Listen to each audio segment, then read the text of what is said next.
விஜய் வந்து இன்னைக்கு விஜய் சங்கீதாவோட சங்கீதா சங்கீதா இல்ல, சங்கீதா ஆக்சுவலி ஊர்ல இல்லைன்னு சொல்றாங்க, லண்டன்ல இருக்கிறதா சொல்றாங்க.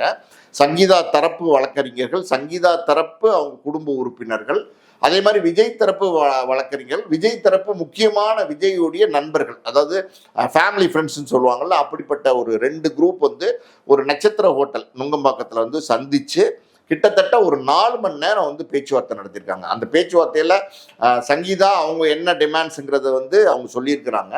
விஜய் அவருடைய என்ன அவரால் பண்ண முடியும் அப்படிங்கிறத அவர் வந்து சொல்லியிருக்காரு. ஸோ நம்ம ஏற்கனவே பேசியிருந்தோம், விஜய் வந்து ஒரு ஜோசியக்காரருடைய பிடியில் இருக்கார் அப்படின்னு பேசியிருந்தோம். அந்த ஜோசியக்காரர் சொல்ற கோட்டை வந்து விஜய் வந்து தாண்டறதே கிடையாது.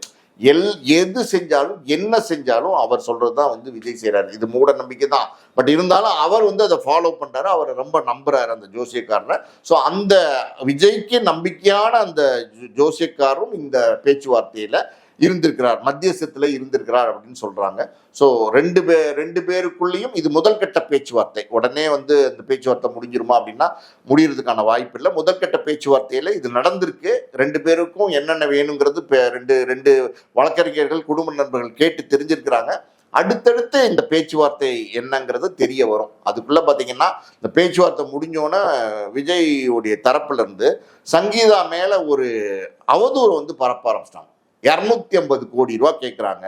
அவங்களுக்கு பார்த்தீங்களா, அவங்களுக்கு வந்து பணம் தான் முக்கியம், அவங்க வந்து குடும்பம் நடத்துறதுக்கு ஆசைப்படல, அவங்களுக்கு பணம் கொடுத்தா போதும், அவங்க ஒரு பணத்தை மட்டும்தான் அவங்க டார்கெட் பண்ணுறாங்க அப்படிங்கிற மாதிரி ஒரு நரேட்டிவை பார்த்தீங்கன்னா இப்போ 2 நாளாக சோசியல் மீடியாவில் செட் பண்ணி சங்கீதா 250 கோடி கேட்குறாங்க. அதை வந்து விஜய் வந்து கடுமையாக வந்து எப்படி 250 கோடி கொடுக்க முடியும் அப்படிங்கிற மாதிரி கேள்விகள் எழுப்புறாரு அவர் சைட்லேருந்து அப்படிங்கிற மாதிரி ஒரு நரேட்டிவ் வந்து செட் பண்ணுறாங்க.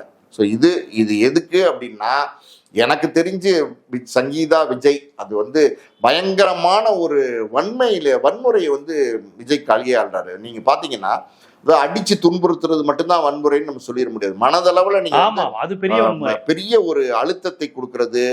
ஒரு பெண்மணி அவங்க வந்து 28 வருஷம் மனைவியா இருந்திருக்காங்க, அவங்கள வந்து கேவலப்படுத்துற மாதிரி, அவங்கள டீஃப்ரேம் பண்ற மாதிரி, அந்த நடிகையை வந்து பொது இடங்களுக்கு வெளிப்படையாவே கூட்டிட்டு போறது, வெளிப்படையாவே சுத்துறது, இது எல்லாமே ஒரு பெரிய மனதளவுல கொடுக்கப்படுற ஒரு டார்ச்சருங்கிறதே ஒரு வன்முறை தான். கிட்டத்தட்ட ஒரு டொமஸ்டிக் வயலன்ஸ் மாதிரி தான் வச்சுக்கோங்களேன்.